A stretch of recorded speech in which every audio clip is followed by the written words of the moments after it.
ইরানে ইসরায়েলি হামলায় আইআরসিসির ১০ সদস্য নিহত রিপোর্ট। ইরানের ইয়াজদ প্রদেশে রোববার ২২ জুন ইসরায়েলি হামলায় দেশটির ইসলামিক বিপ্লবী গার্ড কর্পসের আইআরসিসির কমপক্ষে ১০ সদস্য নিহত হয়েছেন। ইরানি সংবাদ সংস্থা তাসনিমের বরাত দিয়ে এ খবর জানিয়েছে আল জাজিরা। ওই হামলায় আইআরসিসির অনির্দিষ্ট সংখ্যক সদস্য আহত হয়েছেন বলেও জানানো হয়েছে।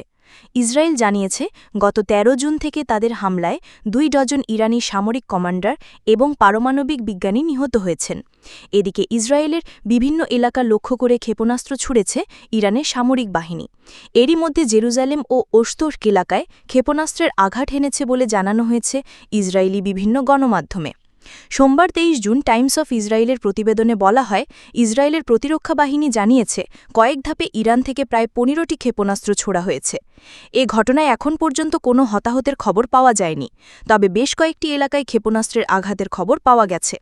এর আগে ইরানের ব্যালিস্টিক ক্ষেপণাস্ত্র হামলার মধ্যে ইসরায়েল জুড়ে সাইরেন বাজতে থাকে। এ সময় নাগরিকদের আশ্রয়কেন্দ্রে যাওয়ার নির্দেশ দেওয়া হয়। অন্যদিকে ক্রেমলিন প্রধান গত সপ্তাহে ইসরায়েল এবং যুক্তরাষ্ট্রের খামেনিকে হত্যা করার আশঙ্কা নিয়ে আলোচনা করতে অস্বীকৃতি জানান পুতিন বলেন, ইসরায়েল মস্কোকে আশ্বাস দিয়েছে যে ইরানের বুশেহর পারমাণবিক বিদ্যুৎ কেন্দ্রে আরও ২টি চুল্লি নির্মাণে সহায়তাকারী রাশিয়ান বিশেষজ্ঞদের বিরুদ্ধে হামলা করা হবে না।